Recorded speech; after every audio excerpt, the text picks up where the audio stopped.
Colleagues, it is an absolute pleasure to be standing in front of you today to celebrate this amazing outcome around youth-led research solutions. And I think that it's important that SAYWAT and hopefully other organizations are supporting and promoting youth-led knowledge production. Because if you do not produce the knowledge, then you can be sure Professor Tanyanyua and myself will produce it for you.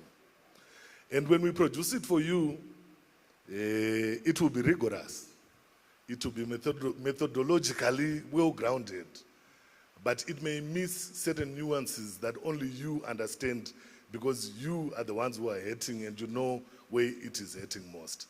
So kudos to SAYWAT for promoting this idea of young people not only producing their own knowledge, but also telling their own stories.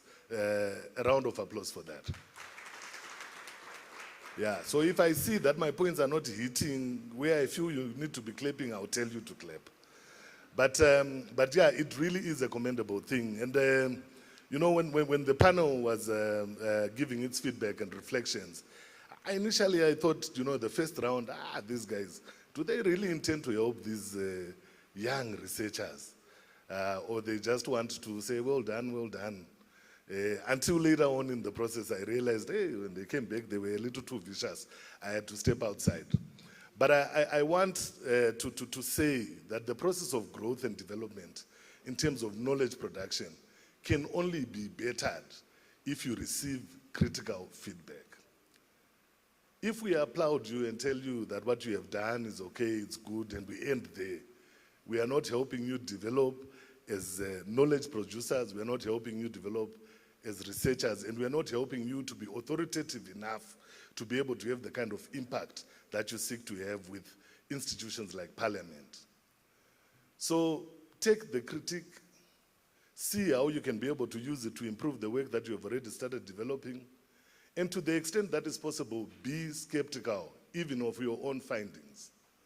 It is important, and take it from a researcher myself, it is important for us to understand and know that research work, even based on exciting sounding methodologies and nice statistics, may not necessarily or is not necessarily fact. It is just the findings based on the limited amount of research that you have done in the limited area that you have covered, and perhaps the limited number of people that you talk to. Someone else may come with a totally different set of findings to yours. So as researchers, it is important for us to be skeptical. I think that the greatest hallmark of a producer of knowledge is skepticism. I know that a lot of professors and doctors and people who think they are educated tend to be very, very robust in their engagement, stating their findings almost as fact. They are just that, your findings. And the route towards finding some truth, a version of the truth, comes from the process that we engaged in to a limited extent here, which is the process of review. In the academy, they call it peer review, the process of challenging, the process of being asked to explain that which you presented to us, the process of challenging even the methods that you used. When you say you used mixed methods, quantitative and qualitative, did you really do quantitative analysis? I'm not saying you didn't, but I'm saying that's the process of getting to some fundamental truth. When you did qualitative research, how many focus group discussions did you actually have? How many interviews did you actually stage? And to what extent do you take what you were told as truth? Simply because you were told it, it may not necessarily be true. What process of triangulation did you use to eventually lead to the conclusions that you reached? So I don't want to waste a lot of time on that, because I think that we are off to an amazing and great start as an institution, and we must encourage other institutions to do the same. But having said that, I think we must also challenge ourselves as researchers, as young people, to develop thick skins, especially when it comes to feedback, when it comes to criticism, when it comes to advice. In the PhD process, a person who does not listen to criticism and feedback, this is so perhaps this applies mostly to Was it Dr. Alois, the man from Mashung, from Stellenbosch? I've got a friend that I did my PhD with who thought that the supervisor hated him. So every time he received feedback, didn't listen to it because the supervisor hated him. I received similar feedback. And my approach was, no, this relates to the work, it doesn't relate to me, so let me deal with it. I was able to finish my PhD and was celebrated. My colleague ended up dropping out of the process. So learn to differentiate between you and your work. When you present it, the feedback that is often given is towards your work. Dr. Wekwete does not know you well enough to hate you. And it, researchers, did you? Okay. So, without wasting a whole lot more time, I think I will veer in and out, unfortunately. But I had prepared some remarks, so I will get into them. But where I feel the need to, because I'm the man standing between you and lunch, no one can eat without my say-so or completion, so I will do as I please. Yeah. We are gathered today at a very or fairly defining moment. Because 15 years ago, the National Students' Conference was not what you see today. It was an idea, a bold, audacious idea that students could come together, not just to talk, but to take the lead in shaping health and wellness initiatives within their institutions and communities. That idea has grown into a respected national platform with influence extending across Southern Africa. Therefore, this is not just an anniversary. It is indeed, as Mr. Wolford mentioned, a crystal vision moment, a time to look back with clarity and forward with courage. It is interesting that we have identified this as a crystal vision moment. And if anyone knows crystals, you will know that crystals are themselves very diverse. There isn't one thing that you can call a crystal. There are different types of crystals. So there's diversity in that particular equation. When people talk about crystals, they are talking about something that is both bold and beautiful, but also fairly solid. It is ordered, and in terms of its makeup, I'm not a scientist, but I know enough to know that it has got atoms, it has got molecules, and many other things that a poor person who did Shona at A-level cannot be able to identify as a non-chemist myself. And I think that it is important that we look at this moment in terms of that, so that we have a very firm and clear understanding around the solid nature of the vision that we possess as students and youth, that we've got a very firm and solid understanding of the diversity that we bring to the equation. We have heard from colleagues from Namibia, we have heard from colleagues from Lupane, we have heard from colleagues from Stellenbosch, we have heard from colleagues from the UZ. I am fairly certain, as a Zimbabwean of Zambian origin, that we have Zambians in our midst as well. So as we think about that vision, let us also think about that diversity and not look at it as an obstacle or as a call towards uniformity. Let us adopt the form and nature of a crystal, even as we envision, which is solid still in its diversity, beautiful still in its multi-ferrous nature in terms of composition. As we envision a clear future for students' health education, it is important to reflect on the journey that brought us here. 2 years ago, at the 13th National Students' Conference, I challenged the House to be stars. Strategic in your approaches, transformative in your leadership and work, agile in your programming, and responsive, responsible, and resourceful in all efforts. This was not just a slogan, it was a call to both action and character.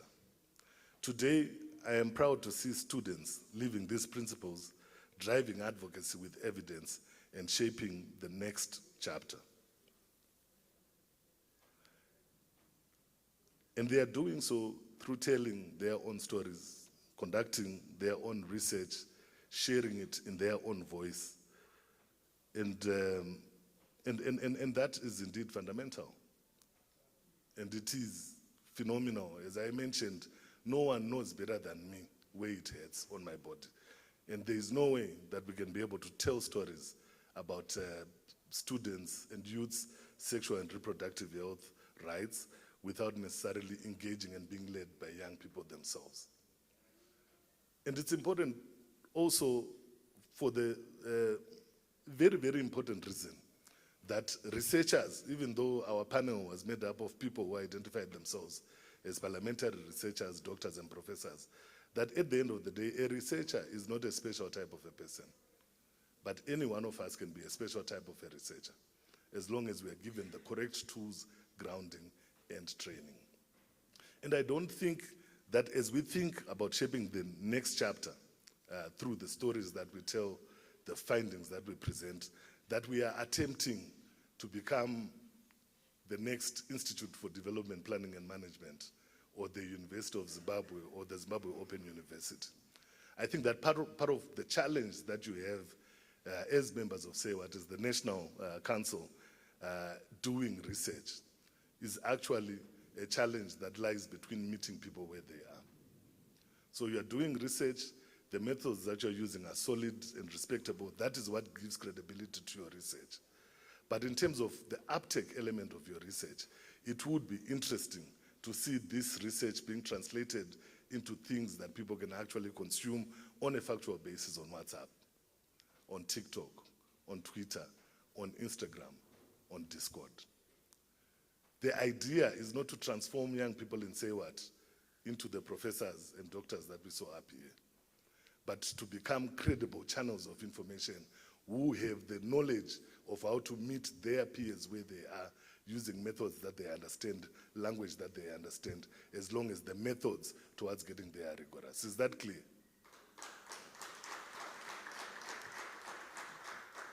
And the challenge is not for you to write 100 pages or 500 pages for a PhD thesis as part of your research. Your challenge is not to aspire to be like Dr. Lewanika, even though I am admirable. Your challenge is to be yourselves and be able to speak to your peers authoritatively, because we heard from the research that there's a lot of misinformation online. We will be able to correct it, not by putting accurate information on the SEWAT page, but by going to TikTok with it, because that is where the misinformation is taking place. And it, okay, good. The research findings that were presented by students today show the correlation between digital spaces, mental health, drug and substance abuse, climate change, and gender-based violence. These stories, these studies dismantle stigma. They also hopefully inform the law and drive innovation.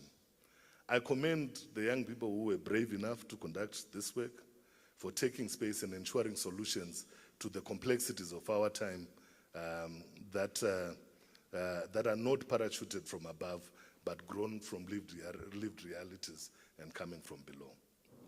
Today, we add another milestone to the journey and growth of SEWAT's Young Researchers Initiative. We launched the second research book, Stigma, Safety and Support, Improving Unmet SRHR Needs of Adolescent Girls and Young Women. This is a collection of research papers from the 2024 cohort of Young Researchers Initiative. The book itself is more than pages bound together. It is a mirror reflecting the struggles of young women, and it is more than more than shining a light on the challenges that young people face with regards to these challenges. It is torching a path towards solutions. It speaks to the silent epidemic of self-managed abortion, the crushing weight of stigma, and the urgent need for inclusive, affordable, and rights-based sexual reproductive health rights services. It is my belief that this publication will not gather dust, which is a very big problem. Mr. Wolford, two challenges. Number one, to the membership of SEWAT, let us adopt a reading culture. We don't want to continue to be the butt of jokes where people say, if you want to hide information, especially for black people, hide it in writing, because they don't read. They don't read. That's the first challenge. Adopt a reading culture. A lot of you are students. You are in the business of studying. This is something that you can read, not necessarily so that you can pass exams, but so that you add value to your life.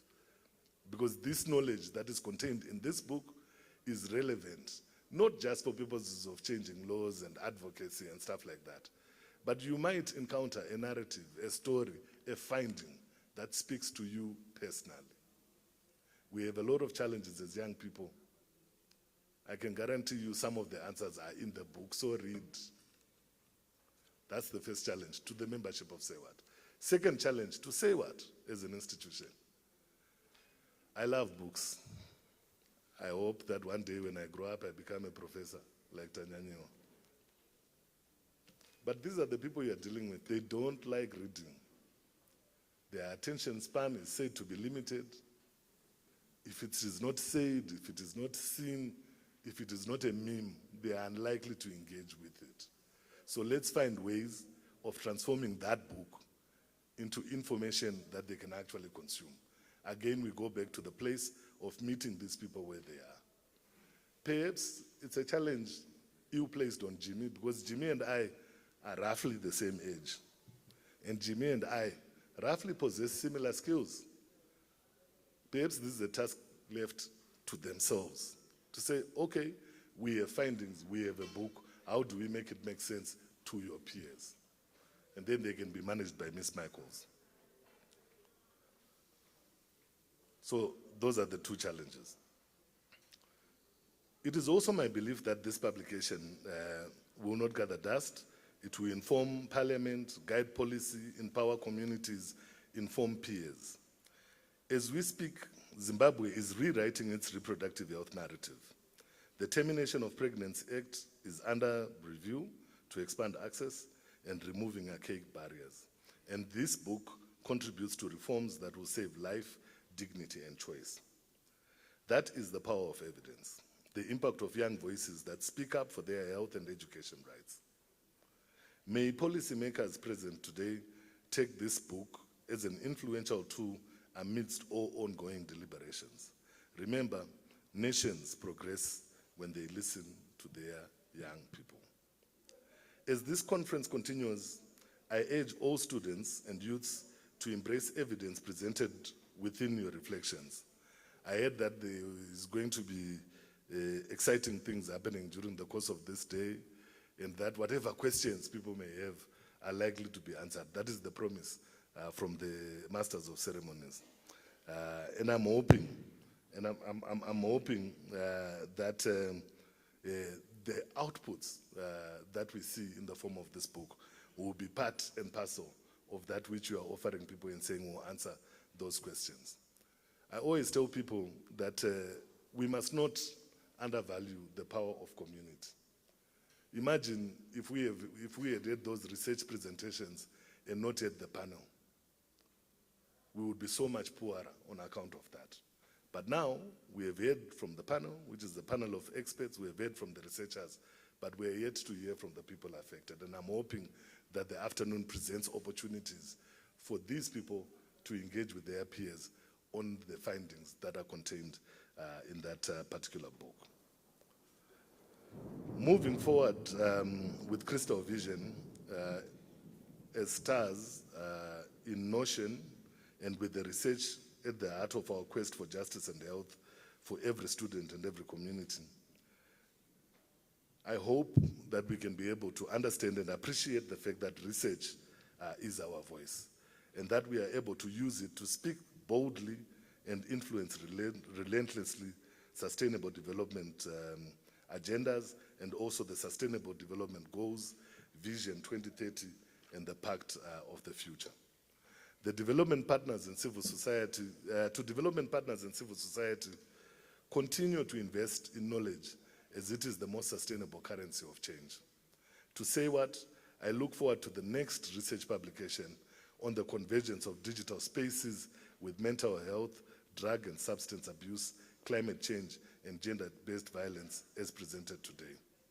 bearing in mind a lot of the challenges that have already been presented on the table, especially around digital spaces, the disparities that exist between urban and rural people, issues of internet penetration rates.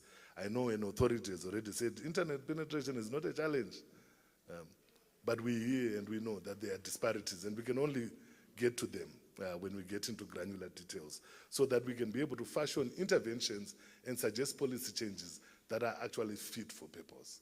Again, moving away from glossing over or overgeneralization in our findings.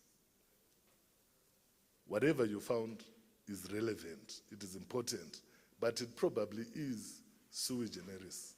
It probably applies to where you were researching, and we cannot assume that the findings from Chitungwiza will be the same from Mukoba or Makokoba and stuff. So part of the challenge is to come up and develop a research agenda that can either be replicated or whose findings are applicable across the board. And I think there are ways of doing that, which the esteemed panel that was here can be able to share with people. I note that I have talked for 24 minutes. Allow me 10 more to finalize my input.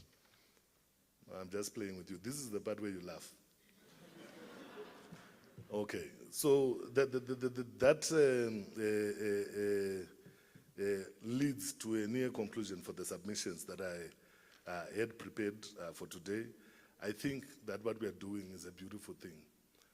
But I think we must understand that these publications and even these conferences are themselves not destinations, but critical junctures and points on a path that leads towards full and meaningful youth engagement and participation in policy development on issues that affect young people. In fact, the destination that we must be headed as a country, which is the majority of its population as young people, is actually not towards youth engagement on policies and issues that affect them, but youth decision-making on matters that affect them. I thank you very, very much. Now may I also invite all the delegates that we had presenting, along with the students who presented, and also those in the last cohort of researchers who were involved in writing this book that we have. May you please come up forward for the picture as well. And I'm going to ask that all students, when you come, you stand behind the chairs, and then our delegates will take the seats. We need a photo album, an entire photo album, from here to here. So when you're done, you can come and take the seats.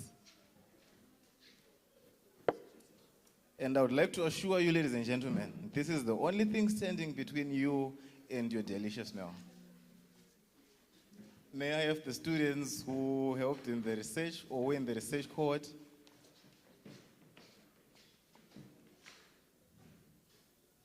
And the delegates, may you please come forward, including the parliamentary researchers. Makat Koshera, very important to us.